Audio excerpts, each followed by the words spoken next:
Good morning, everyone. Thank you very much for joining our masterclass session this morning. And I must also appreciate our facilitator and subject level expert, Mrs. Chinwe Egwim. Thank you very much for taking our time to be part of this session. And we can't wait to learn a lot from your wealth of experience in the areas of business sustainability and profit maximization in an inflationary environment. For the participants, thank you for joining on time. If you have friends, colleagues, families who you think this will be important to, please ensure that you invite them. This is a session that you would have paid hundreds of thousands of naira if you were to go and learn it yourself. Today, we will be talking about business sustainability and profit in an inflationary environment. What this means is when the price of goods and services begin to increase frequently and sometimes at an astronomical level, the SME owner, the business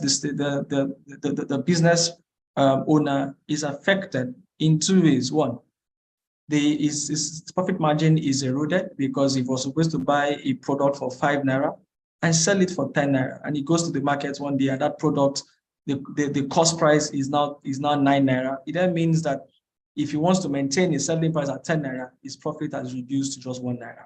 And if he decides that, okay, because I cannot come and work for other people, let me also increase my selling price, and move the selling price from 10 naira to 15 naira. What it then means is that you have reduced the amount of people who can now buy your goods and service. Because if I am supposed to be a buyer, I'm coming to the market with 10 naira because that's the amount I bought it yesterday.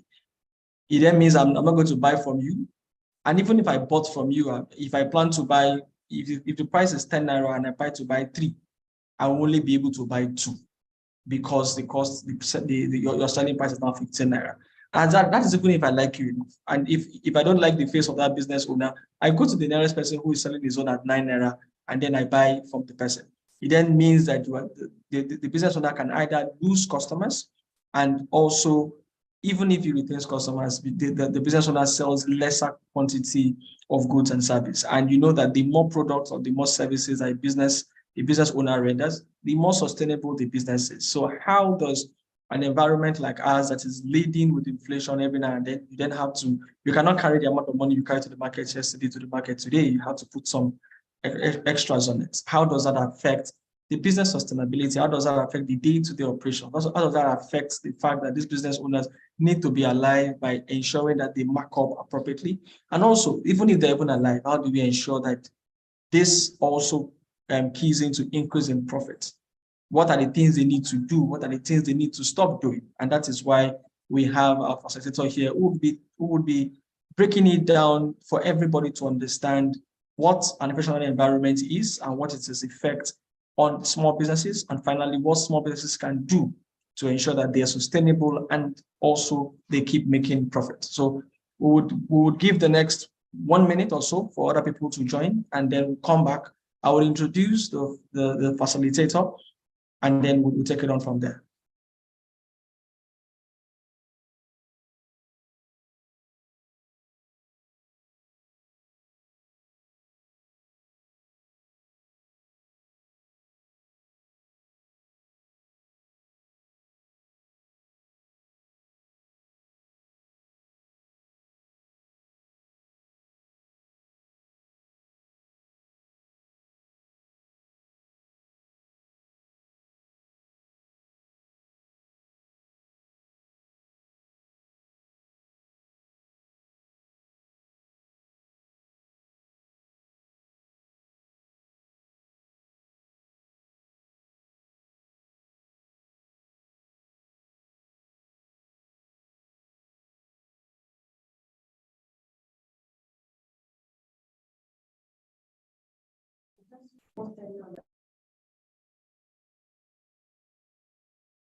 Welcome everyone once again.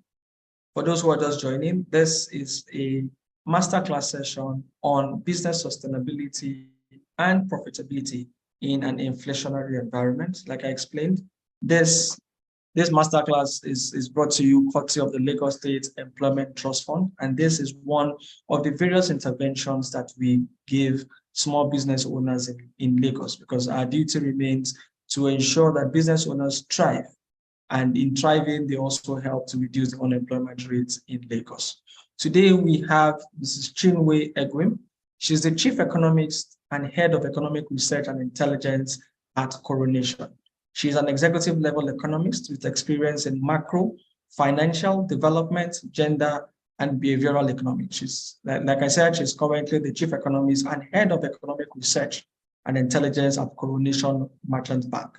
Before then, she worked at FBN Quest Merchant Bank and FBN Capital, Fitch Ratings Milan, and the Central Bank of Nigeria.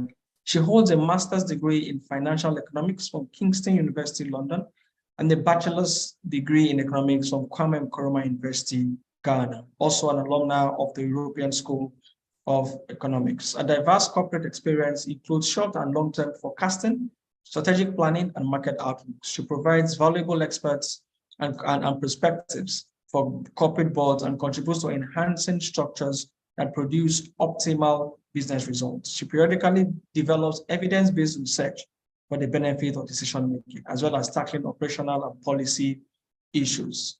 Our contributions have supported big projects like the ones done by the World Bank, the IMF, the Nigerian Economic Summit Group, and other leading women empowerment NGOs. She has been appointed as a national consultant by the United Nations Economic Commission for Africa and UNCTAD to lead the services trade projects, which focuses on global and regional value chain analysis for the financial sector. She is frequently pulled in to give expert advice on economic trends across print and visual media. She has also been appointed as an executive council member of Women in Management, Business and Public Service, WIMBIS. She's also the vice chair of advocacy at WIMBIS and has published lots of papers on gender equality and advocacy. She has received several reputable recognitions and awards for her work as an economist and also an advocate for women empowerment. Ladies and gentlemen, you would agree with me that we have brought in someone that you have no other duty than to bring out your pen and papers and ensure that you tap as much as possible from her wealth of experience, and also be ready to clarify a lot of the economic issues that you think you have with your business. Once again, the topic of today is business sustainability and profit in an inflationary environment.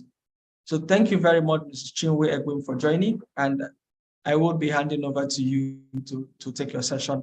Your session will run from 11:10 till about 11:50, and then we have the next 30 to 40 minutes for questions from the audience. So, Mrs. Chinwe Egwim, please feel free to unmute yourself, and then you can open your camera also. Thank you so much, Hakeem, for that introduction. And I was enjoying just looking through the chat space and getting to know the participants. Okay, so I think I'm going to need my deck projected.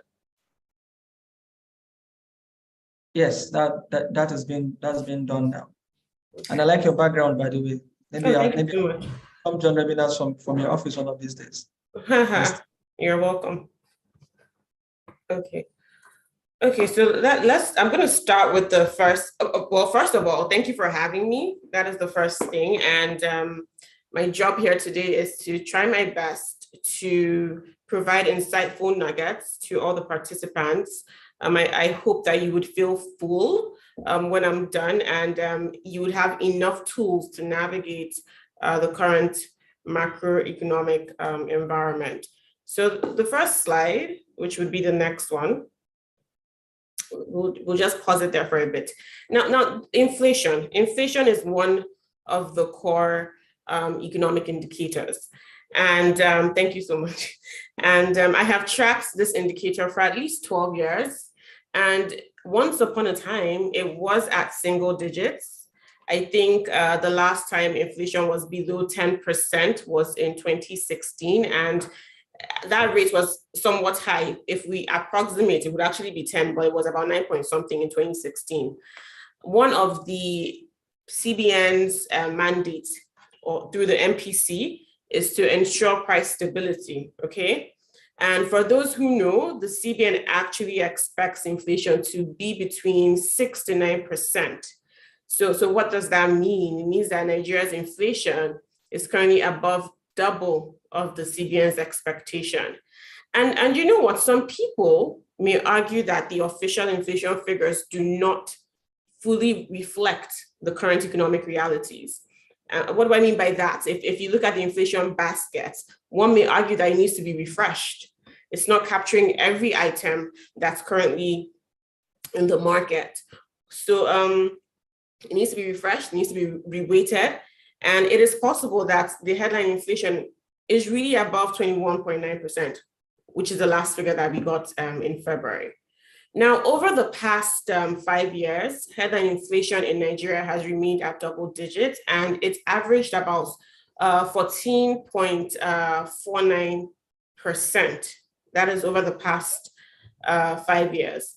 Now, the transmission effect of higher inflation is largely seen in food prices, especially in Nigeria. I always tease that when inflation rises, we quickly feel the pinch when we go to the markets or departmental stores, but that transmission effect seems very slow when the reverse is the case. So if there's a slowdown in inflation, it doesn't necessarily translate into quick price slashes on food items especially.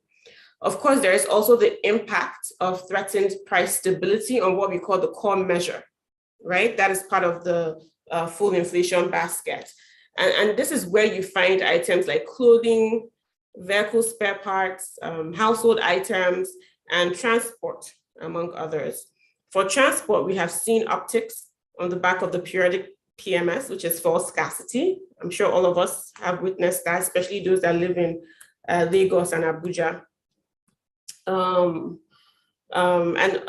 this is really due to costs associated, as I said, with the periodic scarcity and also with increased aviation fares. So even with securing your air tickets, it's ridiculously high right now to travel on regular routes like Lagos to Abuja on an airline like Air Peace or Ibom Air, or I can't remember all of them, but we can see the price changes on airline tickets. I must also highlight that imported inflation is an important component in the inflation basket, okay? It is very important because Nigeria is heavily dependent on imports.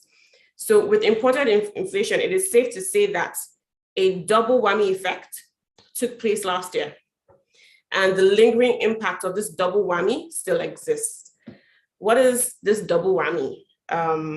The first is that the price of commodities have generally gone up due to supply chain disruptions. So across the globe, not just in Nigeria, you find that prices of goods have registered upticks.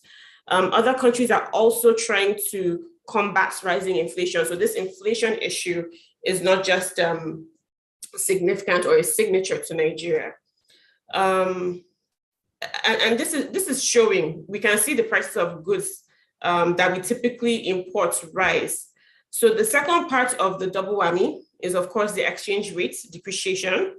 In the parallel market or the black market, we have seen the Naira depreciate from what we thought was very high at 500 Naira per USD to now as high as 750 Naira per USD. So prices of imported items have gone up on one hand on the back of inflation that other countries are also facing. And then the spending capacity you have as a Nigerian or with the Naira as your currency has become weaker. So that is a double whammy on the back of imported inflation. Now, I have mentioned that different countries have been working tirelessly to tame their high inflation in their respective countries. And they do this largely through the central bank. So they're central banks. And there are two major inflationary effects, right? The first is demand pull inflation, which happens when the demand for goods or services rises faster than the supply. Select advanced countries are experiencing this particular effect. And why? Because there was a lot of fiscal stimulus.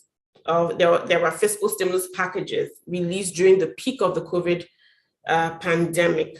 That peak was in 2020. So to help consumption patterns and consumer pockets, there were government interventions that provided funds to citizens during the pandemic. I don't know if most of you are aware, but these interventions are seen as fiscal stimulus.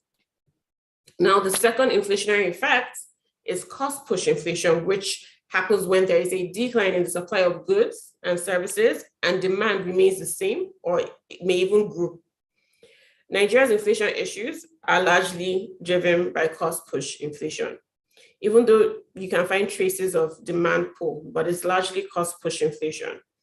Now, to tame this elevated inflation that we're seeing not just in Nigeria, but in other countries, especially if it is due to demand pull inflationary effects, central banks have adopted a tightening monetary policy stance.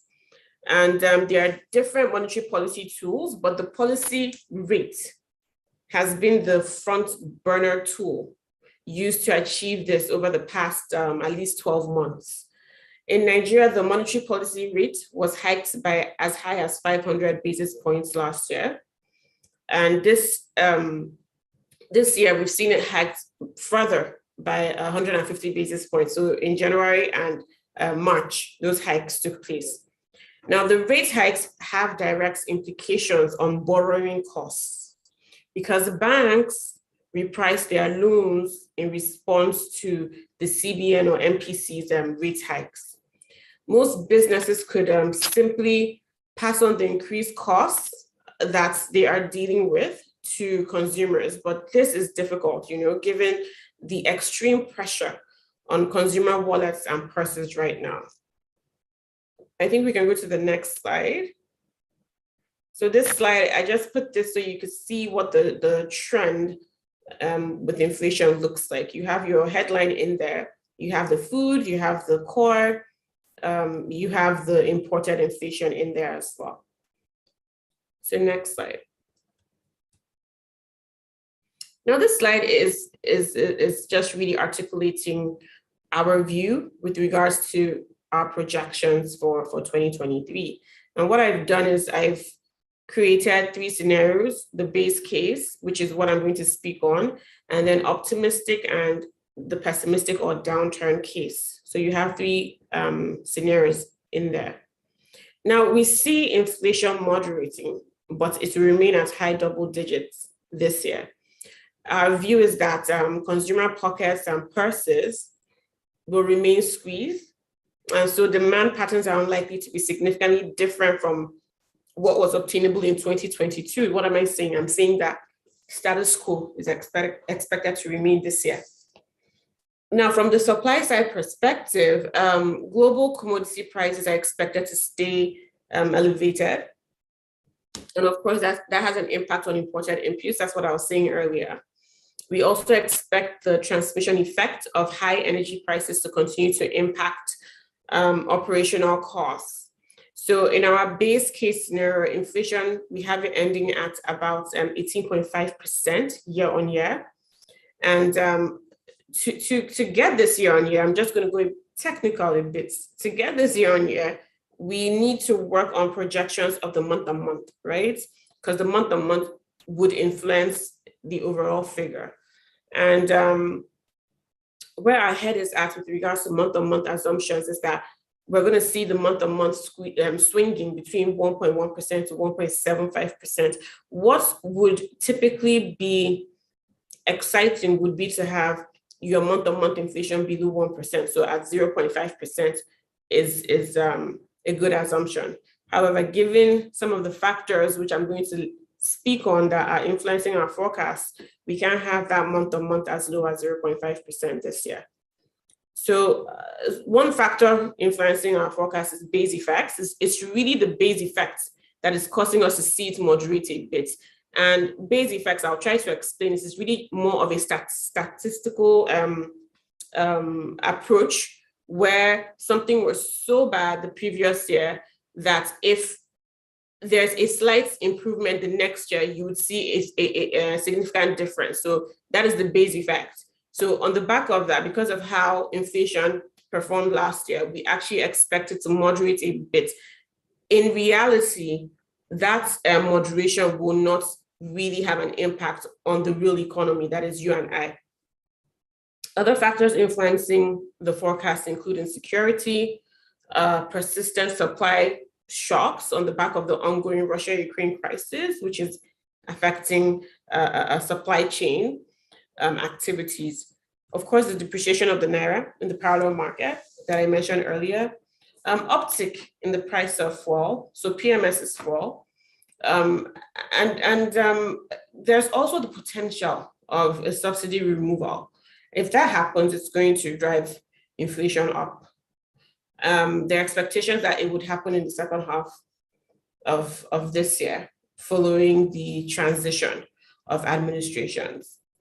There's also the cash scarcity effects, which is that's a Naira scarcity effect, which really was triggered on the back of the, I don't want to say poor, let me say ineffective implementation of the Naira redesign policy.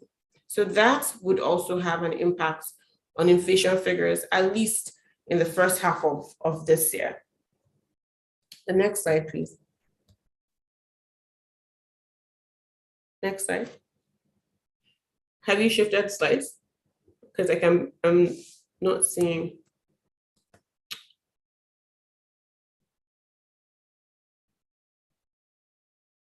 Okay, this is strategies, right? Okay.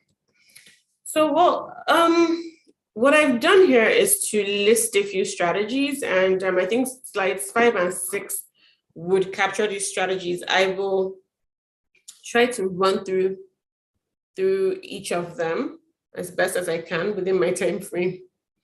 So based on our inflation forecast, we do expect inflation to remain at high double-digit levels. So I am going to share some broad strategies with you that I believe can support a break-even posture, and for some businesses, profitability. They include one, cost-cutting measures.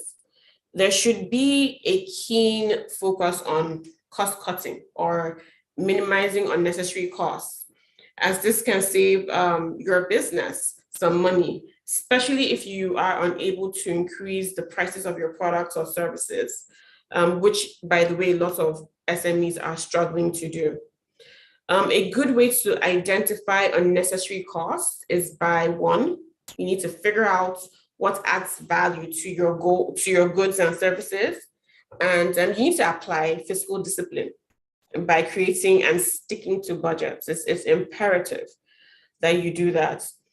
Secondly, keeping fixed overhead expenses in check and eliminating non-essential processes in order to improve, one, your efficiency, your efficiency in your production, and also efficiency with your business process. I think the next one to mention is strategic marketing. Brand positioning and marketing are essential with regards to retaining customer loyalty.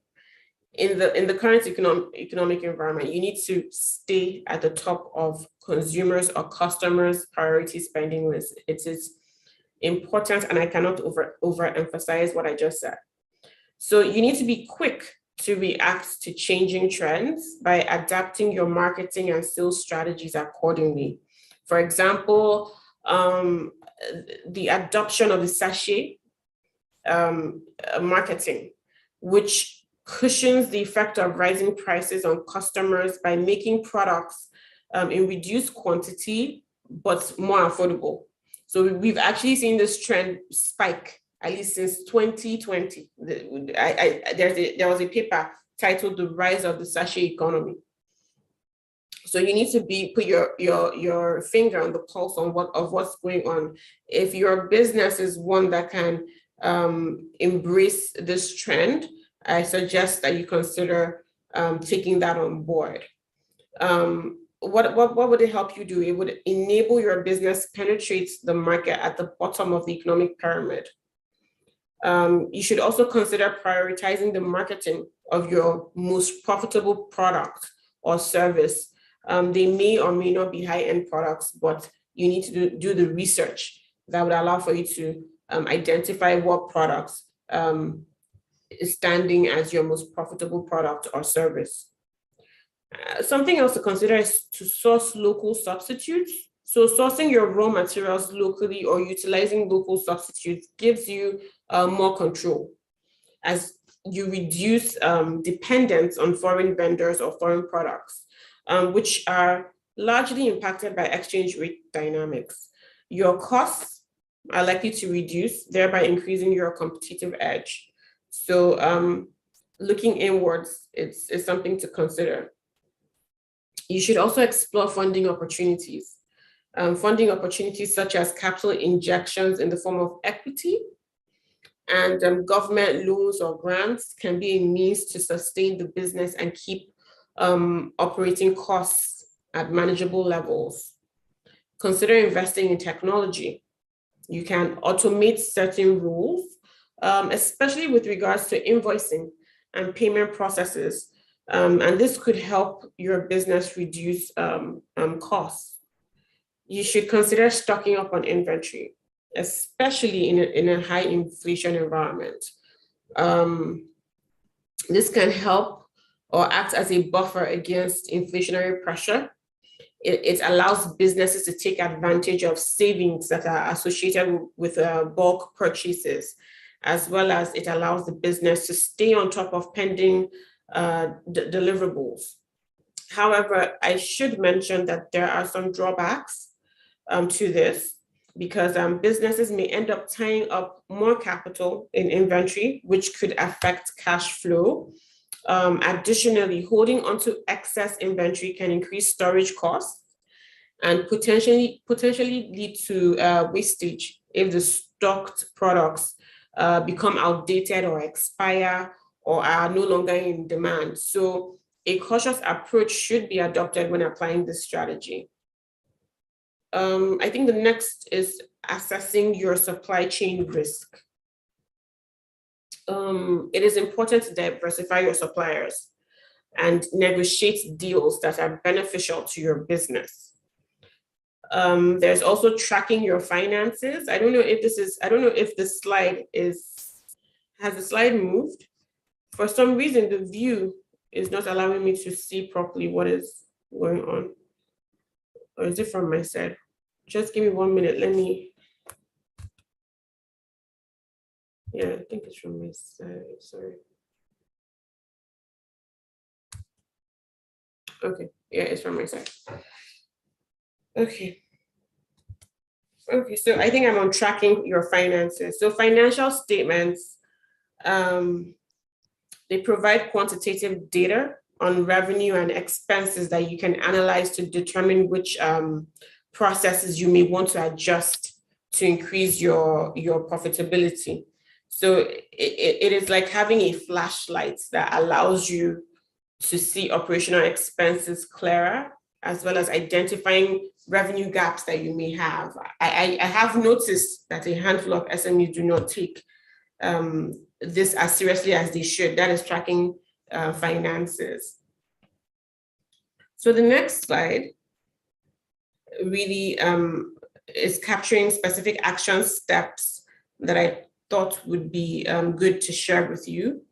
I think it would assist with better navigation. So the first one is conducting market research. Market research is, of course, gathering consumer feedback on your product or service and collecting pertinent information on the marketplace. You need to be keen on retaining or expanding your market share. It's very important. And this requires research on competition or competitive analysis, like general pricing by your competition. You should have a sense of what that looks like. Conducting market research would assist with identifying your target markets and their motivation to purchase your products or service. And this would help you understand the market in terms of size, in terms of income ranges, and of course, competition. And it would also help expand your business to new markets. That is, you can expand to a different region or even a different demography. Data from secondary research will give you a high-level overview of market opportunities. It typically consists of previously collected information on consumer demographics, industry trends, market shares, and a simple Google search could help you get some materials that are secondary research materials, which I think you would find useful. There's also the approach of using interviews, surveys, focus groups, and questionnaires to gather market data. You should also consider mining your internal information sources. I always tease that business owners have so much data and they don't know, they sit on so much data and they can create amazing trends, maybe because I'm an economist and trend analysis is the core of what I do. But you sit on a lot of data, you have the information, it is just to mine it, understand it, and create your trends to allow for you to make strategic decisions. But yeah, you should mine your internal information sources. So sales, customer service, and other frontline employees should be able to get insights into your competition, how customers react to your products. They should be able to push new product ideas and also potential new markets on the back of the internal data that you have. Some SMEs do not track their data. They just sell products and do not have room or have not created a mechanism that would allow for them to get to know their customers. And in getting to know their customers, they're actually mining data. Of course, this information will be anecdotal and subjective, but employee feedback is also important. It should be gathered in a regular, systemic manner that can provide valuable information, which you can use as a basis for further strategizing. So research is key to improving your strategic decision-making, and I hope you strengthen your research capacity across your businesses. The next is, I've mentioned this when I was talking about strategies, but I'm mentioning it again because it is worth re-emphasizing, which is creating realistic budgets. You can think of a realistic business budget as a snapshot of your future expenses and revenue that will help you make important decisions for your business. Now, developing budgets can help set strict limits on the amounts that your business can spend on certain areas. It would also help with decreasing the overall expenses of the business, and it would definitely assist you with managing cash flows. Consider creating salary caps, limiting one-off costs, and decreasing administrative costs. These are all ways to decrease expenses in your budgets. Your business budget must be simple to understand, and it should be based on logical facts. So some steps in creating a budget include: one, estimating your revenue by adding all your revenue sources, figuring out what your fixed costs are, so rent, insurance, website hosting, etc. Estimating what your variable costs are. Examples are your raw materials, what you pay for utilities, their service charges, shipping and delivery costs, and of course, marketing costs as well. You should also consider upcoming one-time expenses, because that does happen, and even investments as well. You should set aside funds for contingencies that are specific to your industry. Prepare a profit and loss statement, project net cash flows. You may need to lean on the expertise of an accountant, at least if you're not doing it already, to start off, and then you get a sense of what it is and you take over if you don't want to keep the accountant on board. I think the next action step is reduced fixed overhead, which feeds into the budgeting that I just spoke on. And these may be the cost of rent at a facility, the cost of property insurance or utility costs. Reducing these costs would limit indirect expenses and increase profitability. For example, you may institute a hybrid work structure that would require a smaller office space and reduce the cost of utilities for you. You may want to consider employing contract staff versus hiring only full-time employees as another way to manage your staffing requirements, and of course, to lower your overhead costs in this fluctuating business environment. Businesses can also consider managing power generation costs by investing in sustainable energy sources such as solar panels to reduce the risks that are associated with energy price fluctuations. Now, for insurance-related products, I do hope that the SME owners I'm talking to are familiar with insurance products and have adopted them. But with insurance-related products, bundling coverages and choosing higher deductibles may lead to lower monthly premiums, which is good. You may also want to consider your mobile phone and internet usage expenses. You should consider reviewing that on an annual basis to determine the level of services required, and also to check if you could save by switching to lower cost plans. Other areas worth exploring under this action step is leasing equipment as opposed to buying, leasing or renting as opposed to buying. The next step is really eliminating non-essential processes and decreasing waste. So with this, non-essential processes may be tasks that your team may not really need to compete in order to provide high quality product or service. By decreasing overproduction and limiting downtime, businesses could reduce waste. So some steps to eliminate non-essential processes include: one, you should consider whether it can be automated. That is one. Two, you could crowdsource ideas to simplify or redeploy resources from your team. You could also consider periodically performing an activity audit. So run each activity through a set of questions to see if the process or the task should be continued, or if it has run its course and you can stop running it. So some questions you could use to run this audit include: one, does the activity help bring new customers? Does this activity help with retaining existing customers? Or does this activity increase the value for your existing customers? So these are some questions you may want to consider when running that audit. The next action step is sourcing inputs locally. I did touch upon this when I was discussing earlier.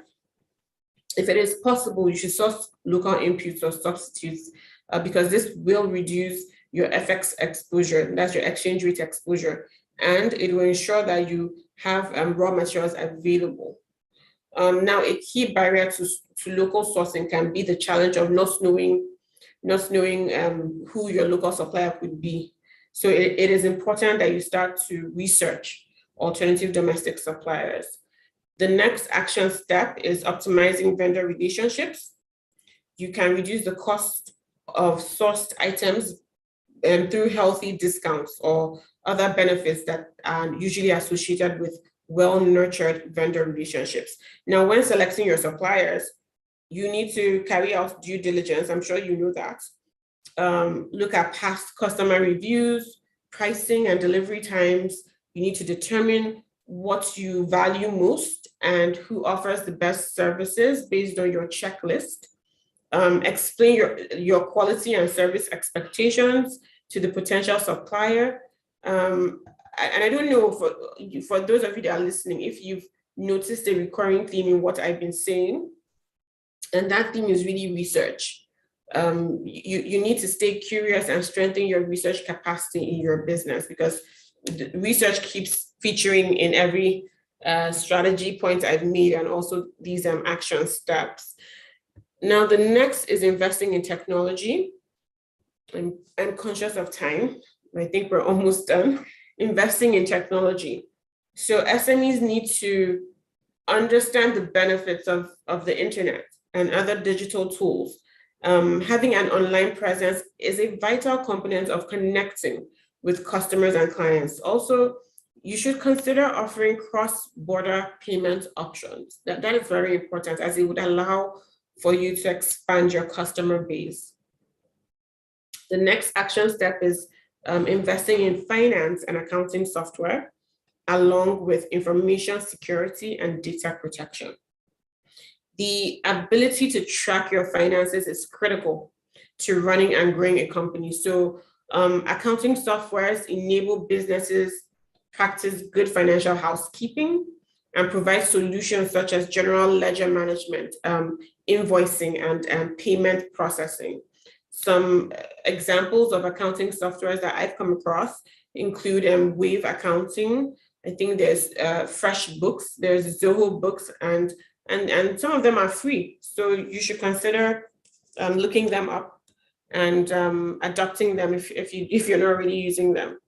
Now, with regards to security and data protection, since data and security breaches may be expensive and often fatal for SMEs, business owners should give serious consideration to spending on information security initiatives, such as strictly following scheduled system checkups. You should enforce strict security policies with affiliates and partners. You should employ a multi-factor system in logins and registrations.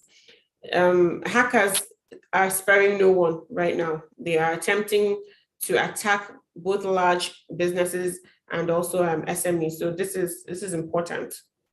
Brand marketing, I did speak on it earlier, but let me just give additional flesh. A strong brand can allow an organization to demand higher prices for its products or services, as consumers may associate a brand with a specific level of quality that may motivate them to purchase products or services from an organization at a higher cost. I'm sure most of us have seen this happen severally across different industries. Now, to develop your brand marketing, you must first define the purpose of your brand by answering questions such as, why does your company even exist? What is the problem that you are trying to solve? Why should people trust you? You must also study, again, research, study your competitors, identify what kind of messages they are sending out and the quality of their products or services. Read what customers have to say about those brands as well. You should compare your competitors, or comparing your competitors, will help you set a benchmark for your business, and it will allow you to create an effective brand strategy. You need to be able to tell a story. People easily connect to a brand that has a story. It directly invokes positive feelings. The same story will also help you create your brand voice, and it will help determine how you want to communicate with your customers, and it can also influence how these customers respond to you. You should the next step is taking advantage of equity financing. Given that traditional lenders such as banks are very cautious towards lending to SMEs, largely due to high risk profiles, which is partly driven by insufficient business experience for some SMEs or an unproven business concept. SMEs can offer equity in return for capital. The main advantage is that there is no additional financial burden on the company and no obligation to repay the money immediately, because shareholders are entitled to dividends. So equity financing, depending on the source of the funds, it could also provide valuable resources, guidance, skills, and experience from your investors. Sources of equity finance for businesses include angel investors, venture capitalists, and of course, there's the initial public offerings as well. Each source of finance will have its own advantage and disadvantages. So it's up to the business to do its research, its due diligence, and to decide on which source of equity financing meets their immediate demands, or even their medium to long-term demands or goals. So you need to actively develop connections. It's important, or network. You need to network. It is very critical, as there is a lot of competition trying to obtain equity finance out there. The next is that you need to position your business to take advantage of government funding opportunities. The federal government, the central bank, they've set up various SME intervention funds. Some of them include Bank of Industry. They have intervention funds. The Development Bank of Nigeria offers loans at single-digit rates. There's the Micro, Small, and Medium Enterprise Development Fund. There's the CBN's Creative Industry Fund. There are quite a number of them. I just listed a few, and this deck would be distributed to all participants, by the way. So some of the required documentations applicable to access these funds, this is not all, you would have to go to their respective websites, but at least these are the standard documentations or requirements. Would be one, a certified true copies of company registration documents evidencing the incorporation of the company with Corporate Affairs Commission. You need to have a bank account with a participating financial institution. You need to have a business plan of the underlying project or business for which the facilities you're applying to is interested in. For some interventions, you may have to provide audited financials, including the latest management account of the company. For some, you may have to show evidence of creditworthiness of the company, its promoters, and the directors of your board. But as I said earlier, you should consider visiting the websites where these intervention funds, which I listed, are being driven. So I know the CBN is one of them, and then some of the development financial institutions I mentioned. So last but not least, because I am running against time, you need to start investing a portion of your net revenue. I find that the SME owner, the business owner, invests his or her personal funds or income into investment vehicles, but there isn't always a proper structure of investing net revenue of the business into an investment account. So rather than keeping your funds in a savings account where you'll be earning less than 5% per annum, you can invest with Coronation Merchant Bank by opening a fixed deposit investment account. We have tenors that range from 30 days and above. And to learn more about this, you can contact my analyst. I think I included 2 analyst contacts there. So yeah, so if you want to learn more about this investment vehicle, they're on standby, and they will be happy to respond to your queries or your inquiries, and they will give you feedback at ample time. So thank you. I believe that's the end of my presentation. So thank you very much for listening. Thank you very, very much. You clearly have taken us through a class of business analytics and intelligence and economics in just 40 minutes. If we clearly are to go and learn this in a traditional school setting, this is a semester load of courses on business economics and intelligence. So thank you very, very much.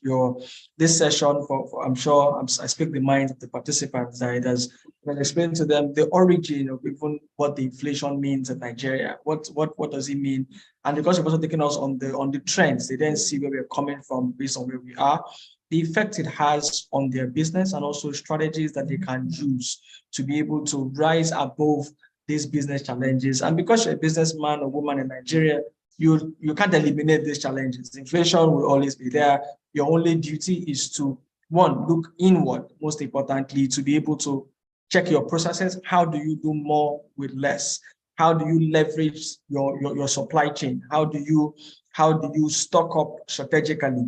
And that also means that you also have to improve your liquidity, because sometimes business people get supply chain deals where you can have a vendor who is very, very hard pressed for cash and liquidity, and say, see, I'd have sold you this basket at 100 naira, but because I need cash, I would sell it to you at 60 naira. Your selling price remains the same, an avenue for you to increase your margin. But if you don't have liquidity, if you've tied up capital elsewhere, it will be difficult to be able to take on opportunities. And also, like you mentioned, is about also looking into your data. Which of your vendors do you, or which of your suppliers do you buy more from? Can you go and renegotiate and say, see, I'm top 2 on your list of buyers. Can you give me 40% discount, or else I'll go to the next person? No supplier wants to lose customers. With that, you're able to reduce and also look into and also leverage technology. Sometimes what you would have paid 1 to 3 people to do, you can get it done with softwares that even free at the most. And even when you're going to even pay for the paid version, the cost of paying is even significantly lesser than paying someone a salary month on month. And also, while doing that type of efficiency, it also increases your market base. How do you sell more? Because if you look at the economics of scale, if you sell more, you can then, even if the margins are small, you can multiply it over a very large customer base. So I think I like the fact that you also went in to talk about the importance of even equity, because a lot of small business owners do not want to dilute it. Everybody wants to do 100% of 0, 100% of 1. You can get 50% of 500. It's clearly different. Everybody wants to own it. I know someone who says, I don't want dilute equity because I don't want someone to be asking me how business is going. Let it just be me and me alone. However I do it, I go and sleep. But when you get equity, it is long-term patient capital that you can then use for capex and will eventually reduce your expenses going forward. And as you also mentioned, you can also reach out to Coronation to also get consultation in these areas. And I'm sure that they will give you very, very, very significant, very subsidized and significant rates that you would even get outside. So to open the question aspect, I think I would like to start with, for business, you mentioned data, and I know an economics will not say 5 words without putting in 2 important, will not say 5 sentences without putting 2 important words: data and research. If you remove those 2 from economics, then nothing is left. For small business owners who are just used to doing business every day, buy and sell and just go, how do they imbibe the culture of data? How do they imbibe the culture of keeping records? And even when they're keeping records, what do they need to do to be able to mine those records? Because some people, like you said, small business owners sit on gold mine of data. Some of them don't even know which customer comes the most. The only way they know is this man comes to my shop frequently. Some people don't even come to physically, but they buy more from you. Which customer can you even go and meet and say, okay, I supply you at this point, how can I supply you more? And they're like, so how can small business owners inculcate that attitude, that culture of data, and also how do they use them for business intelligence? Thank you, Hakeem. Thank you so much. And you beautifully summarized the masterclass. Thank you for that. Well, you see, the thing is, you said some businesses don't even know or have data of those who patronize them. And that is sad, because that is even something you can use to improve your customer service. Knowing things like the birthdays of the people that you see often that actually support your business, that is important. But I think what I would say is, if it's electronic transactions, it's actually easier, because you can have a nice, there's a Google form. There's some nice forms that can be created, which can be sent automatically after payment is made. So that is one way. If it's a walk-in and not online transactions, you could politely, and I know it's difficult because sometimes you get clients or customers that are rushing or are not in the best mood, but like making the attempt, let them say no first, but making that attempt to get data or information from the buying customer is important. I think the first step is really just to structure the questions. It shouldn't be lengthy. So maybe just 5 questions, and as time goes on, maybe you refresh those questions.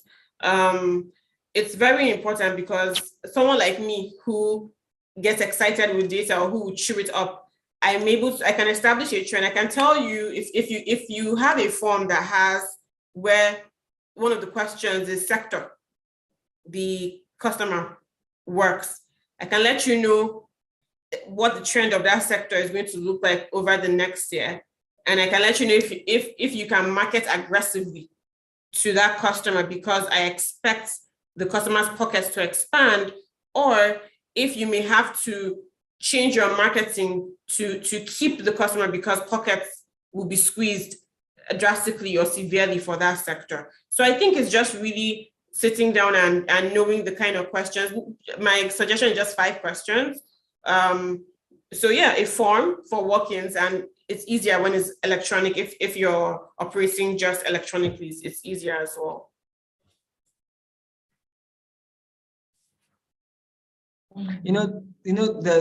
That as simple as, like you said, as simple as knowing the birthdays of even your customers is very important, because in business sometimes people feel very emotional and say, oh, I buy from this person because at least it doesn't forget, he or she doesn't forget my birthday. Or even when the customer comes to you, he comes 5 times, he always comes with his son or his daughter, and then he came this time around and he came alone. As a business owner, you should ask, oh, madam, where's your son? You always come with him. The fact that you even notice and ask makes that person remember, let me go and buy from this woman. And because she believes that beyond the money, you also care about her as a customer.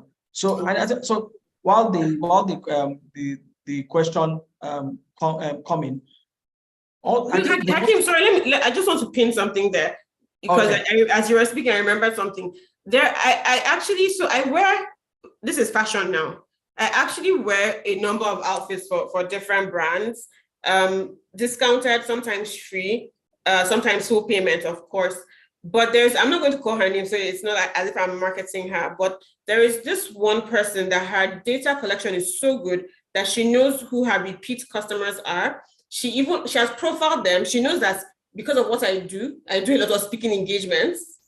And because I do that, I literally have different racks for different speaking engagements if I'm traveling outside the country or whatever. And this lady would, at the beginning of the year, ask for my calendar, right? On the back of my calendar, she would send me a whole rack of clothes. I might not buy all of them, but it's almost as if she's forcing me to purchase. Do you understand? She sends them, I pick, and I send the rest back. And then I pay for something that's, obviously as an economist, I'm not always happy doing that because I'm a planner, but like I pay for outfits. So that is just an example of how she has used data and profiled her customer. And interestingly, most importantly, she has made more money from you than you would have wanted to spend on her business, because she has keyed into that emotional aspect. And like they say, buying is an emotional decision. If it was a cerebral decision, a lot of brands would not clearly be making any income. And that is why a lot of companies try to key into your brand. Okay. A business owner is asking a question that I know can only be answered by the federal minister or the president, but I want to ask you because she's asking. He said, how do we curb inflation in Nigeria? How do we curb inflation? Okay, so, I said earlier that our inflation really is cost push inclined. And I said that there are traces of demand pull. So I'm not going to diminish the efforts that are being made through the monetary policy tightening. But to be very honest, before all this Russia-Ukraine crisis started, and even the pandemic, which brought with it supply chain shocks, internally, domestically, in Nigeria, we have domestic supply issues. So how do we fix that? We need to close the infrastructure gap. There are issues with logistics. So let me even dive into food. The agricultural output that you'd find largely in the north, do you know that there's 50% loss to transport that to the markets in the south? If you have your rail lines, the rail infrastructure properly done, those losses will not be happening, or even if they do happen, it won't be at the high levels at which it's happening. So we have a lot of structural issues. Power. Anytime I have to give a keynote or a speech or whatever, and I have to talk about issues, power features at the top. It is putting so much pressure on operational costs. It is not allowing us to compete effectively when it comes to local manufacturing. So the natural answer is really we need to focus on the structural deficits, close that gap. It might not solve the problem completely, but it would solve it to a reasonable extent. Yeah, thank you very much for attempting to answer a national a question that is of national concern. And I must also add that I think the short word to describe everything you said is ease of doing business, which I'm sure also the federal government is really hammering on. How do we ensure that a lot of the cost that the business owners incur? Because when you reduce those costs, they can comfortably then reduce the selling price. When they reduce selling price, the consumer has more purchasing more purchasing power and can now use that money for other non-discretionary purchases. Yeah. Now, so the next question is, liquidity is very important, especially in times like this, where, like I said, you can get very nice supply chain deals and also, or you can even go ahead and say, okay, can I even go to the top of the value chain and say, okay, if I'm buying from a retailer, but that's he also has to mark up. Can I start striking deals with the manufacturer themselves, where I can get it at very reduced cost? That hinges on liquidity for small businesses. How do you think small businesses can improve their liquidity position so that they can take advantage of measures towards reducing their business costs? Liquidity. So, I spoke about equity financing, right? To help to boost liquidity. I also spoke about interventions as well. I think what I didn't talk about was having to lean on family and friends, at least initially. I don't know, with family and friends, there's usually an expectation that the repayment structure will not be as harsh as if you go to a bank. So those are the three approaches I would share. I'm not going to sit here and behave as if it's an easy thing to do. I do know that even large businesses are struggling with liquidity at this time. But I think one thing to do is to, cut costs, as I said, and then really think of innovative ways to boost revenue. You can see all of us are going through pain on the back of FX exposure. How can you use that, turn that into an opportunity? Is there a way to diversify within your firm to push towards export-oriented products that will allow for you to earn in dollars? If you're able to do that, I feel like that would assist to an extent with liquidity, because if you're earning dollars and then you now convert to Naira, you're getting more Naira. So these are things that it really does require putting your head down and, again, doing research and thinking of how you can create products that would allow for it to gain FX. You see, we have a large diaspora community out there. We do have a large diaspora community out there, and you find when I do some surveys, you find that most of them are craving things that are craving products here. So maybe that's something to consider exploring. Interesting. So I like your last point on keen to diaspora, and especially for fashion entrepreneurs. Everybody wants to be outside of the country and still look African and still look Nigerian. And interestingly, nobody is asking you for the sodium and potassium combination of your material. You don't have the headache of food and drink where you have to get certain documentation and certain approvals to export. You make clothes, you make shoes, it's easier. And sometimes the amount of money, what's that? If you're a fashion entrepreneur, if you convert the cost of making a kaftan, for example, into dollars, you almost feel bad telling someone in America, because the person looks at you like, are you sure this is original? So eventually you might have to hype your prices to a level so that the person in America sees it as reasonable, even if the person is making significant savings on you. Even you try to meet that minimum level of cost for a diaspora customer has tripled, if not quadrupled, your profit. So now, I haven't used a lot of this. Okay, so we have a question here that says, I'm a fashion designer, I have a brand, but I have low income. and less customers because I just started my business. I don't have this financial support, but I wanted to grow more. But I have the talent and I have the passion. How can I grow my fashion business at this level where it is with still no income and low amount of customers? Okay, but there are customers. Can the person help me confirm that there are customers, but they're trickling in. They're just few customers. Okay. Well, I think what you can do is, first of all, I need to know what type of fashion line it is. If it's something that is I'm going to use myself as an example, but this is just an example. Some fashion owners or businesses have approached me or executives, and these are people that are sewing or making designs that appeal to the corporate woman.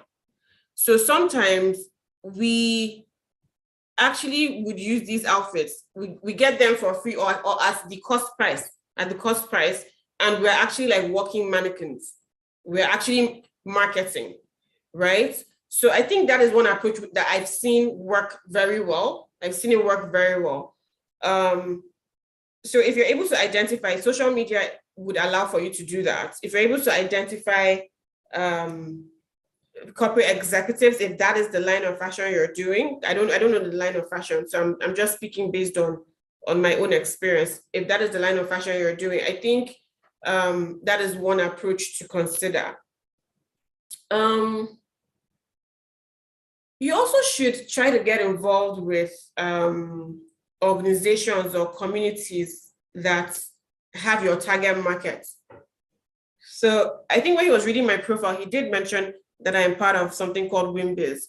And if you're a member of that, I know that we have weekly like email marketing that happens, and I get exposed to seeing businesses through that medium. So it allows you to expose yourself to your target market. There are other platforms. There's Her Economy. There is HerNet. There are quite a number of platforms that actually just have built communities with your target market. So maybe that is a way to push your products to them. Pushing products in the sense of marketing, not the actual product. So investing just some money into nice flyers that just go straight to the point and allow for one to get a sense of what you do. Of course, your contact details will be there, and how they can reach you. So I think those are two approaches that just come top of my mind right now. But I think the first one is really what is the word now? Effective, if you're able to get the right person or right people. Yes, and I think also to add is that if you're a new fashion entrepreneur, you are your first customer, you're your first moving mannequin. How do you dress in such a way that people would ask you, "Oh, I love this dress, who made it?"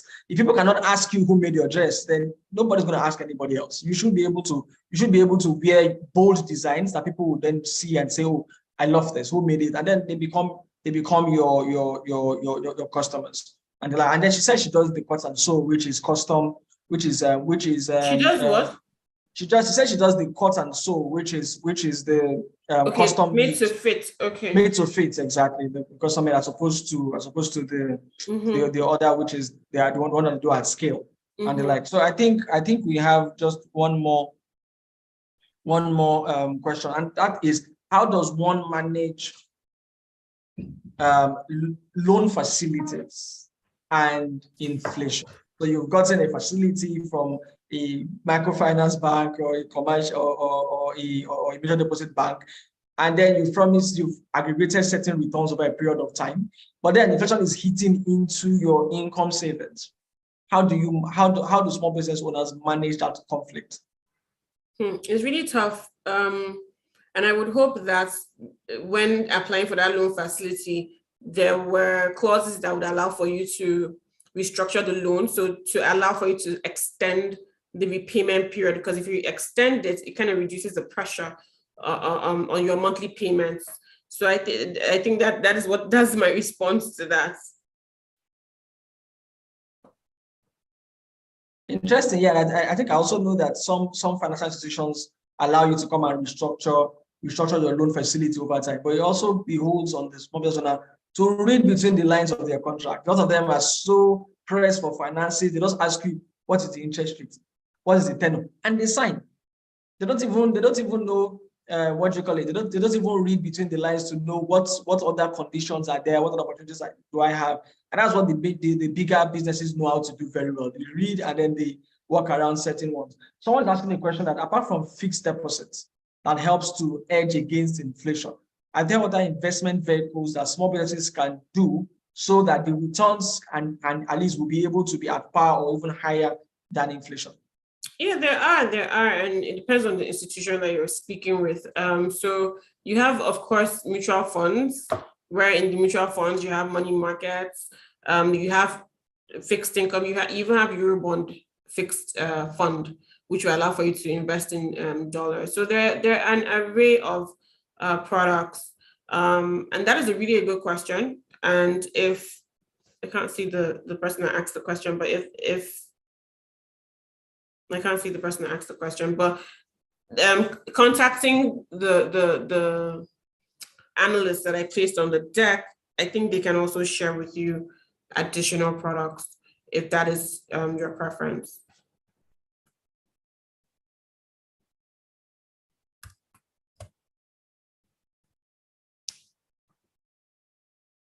Now, I think we are gradually getting into the phase of the capital market, because someone is asking you to advise on money markets. So with money markets, it really depends on your risk appetite. I think that's number one. So you need to decide what your risk appetite is.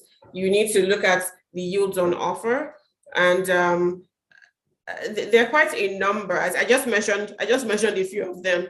So with money markets, you can have one that has a full mix of different instruments, which would allow for better risk exposure. You can have just full-blown fixed income, right? Which is relatively safe. I'm a fixed income person, so most of my analysis tend to talk about bonds and treasury bills.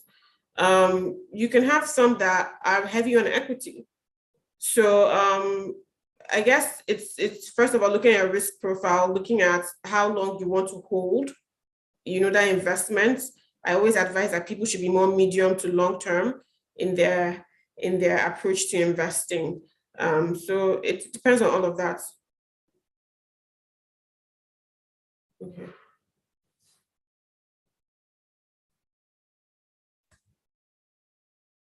Thank you very much. And I think another question is, well, like that question is suited for the minister and federal government, but a part of it is suited to you, which is the impact of the removal of forced subsidy that is supposed to happen, the removal of forced subsidy, and how SMEs can hedge against that effect on their business. What do you think small businesses should be doing to be able to thrive despite the expected removal of forced subsidy, which we hope will be gradual?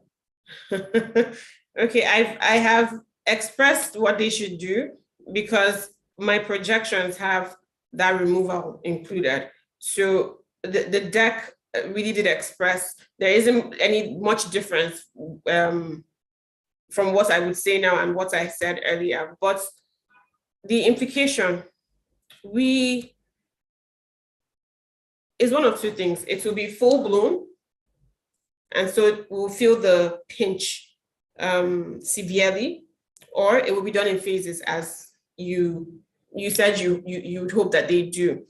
Either way, there will be spikes to the inflation. What I've not completed it, but we're currently working on it, is to really have a sense of what parts of the baskets, the inflation basket, will really be impacted by this false stuff. So things like transport, things like energy costs and all of that. We're trying to do that analysis. We've not completed it, but we actually do project that if the PMS subsidies removed, fuel could hit as high as 500 per liter. So it really is what I did list earlier on that businesses should be doing to protect themselves from that shock. I think it will be an initial shock, and then there'll be some level of stabilization. There's something I always say, that the economic outlook report that we released earlier this year, the title has expected resilience, right? So what I would say is that the action steps I provided, the strategies, they should be taken seriously. You shouldn't enter one ear and go out from the other ear. It's not cosmetic. You need to put your head down and consider applying or absorbing those action steps that I listed. Well, I know that you are not the bringer of bad tidings. You're just telling us what the data says the cost of fuel would look like after the fuel subsidy removal. But I did the quick maths on if fuel source at 500, we will need the strength of God. we need a lot of strength to be able to navigate. But like you said, it's also ensuring that one is proactive and people put in certain measures on time before it comes. This has been a very enlightening session. We delved into macro and even microeconomics in just 1 hour. So looking back at the whole session, what would your parting words to small businesses be in the area of edging against inflation and ensuring business sustainability and even profit? Okay, I'm sure you can already guess, but like it would be that please apply the research skills. Read. People don't like reading. Some of the analysis they're out there for you. It's just for you to take the time, even if it's 1 hour on a weekend, to read what is really going on so that you're not caught unawares. That is one. Research for business growth as well. It is important. Do not think that your business is too small for you to adopt that kind of approach that is just for big businesses. No. Research for strategic purposes. Small businesses actually, because of the nature of their size, they're able to adapt quicker than large businesses. So if you arm yourself with knowledge, you have the ability to make the right choices, right? What else would I say? Structure is important. Some of the things I mentioned earlier, to access some of them, we need structure. Some facilities require that you have structure as well. So I think those are the two things I would say. It's going to be an interesting year. It is a transition year. We are all looking forward to seeing what the second half of the year would look like. The political economy has direct implications and an impact on how the macroeconomic environment is going to be. So I think as foreign investors have positioned themselves as cautiously optimistic, the SME owners should do the same. Yes, and I hope that the LS ETF distributes this deck. As I said, I did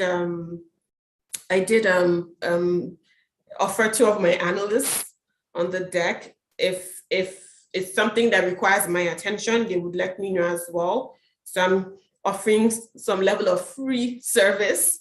But yeah, just stay well positioned. I think that is the phrase: stay well positioned to be able to protect yourself from any economic shocks. But I'm optimistic that second half of the year will bring with it some level of respite. I'm optimistic with that. Thank you very much.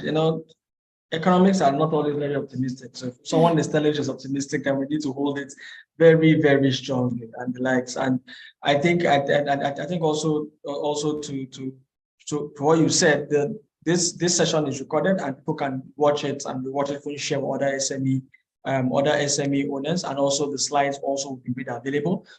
Thank you very much for giving us some of your analysts to be able to help small businesses. We really appreciate that insight. And once again, thank you very much for your time. You know, when we deal with the experts like you, we tell our recipients that if you're going to go and get this session on your own, you most likely have to just take all your inventory and give it to the person and say, I don't have silver or gold, I have none. But take everything in my shop and educate me. And to small business owners out there, research and data and information is key. People have made billions from just knowing what is going to happen tomorrow and getting ready for it before tomorrow comes. And that was how they made billions of naira, just being in the right place at the right time, but also looking out for information. This is very, very important. Thank you very much for a master class and even a mini MBA on business economics, analytics, and intelligence. I'm sure LSTM is full of, we'll always come back. We always come back for more. Thank you very much. And to the participants, I hope that you enjoyed this session. You've armed yourself with a lot of information, and you're ready to deal with the ecosystem, to deal with the economic indices. Shocks, you cannot eradicate shocks. The only thing you can do is to get ready for them when they come. You cannot eliminate them. You can only prepare for them. LSTF will always be there to support small business owners in Lagos State via our single-digit loans, grants wherever applicable, and this kind of sessions that are webinars to educate people at mass and en masse on how they should do it. They can also follow. You can also follow us on our social media platforms on Instagram, on LinkedIn, and on Twitter and on Facebook at LSCTF, so you can stay abreast of information like this. You can also visit our various liaison offices to give you information. And also thank you very much to people back end. You can't see their faces because their faces are the LSCTF logos, the business support team. They've been the one sending emails even and other words to you. Thank you very much. The business support team led by Taiwo and also Fumi, and the comms team ensuring that this is properly broadcasted and also ready on our social media platforms, Larry and Ore and the rest of the communications team.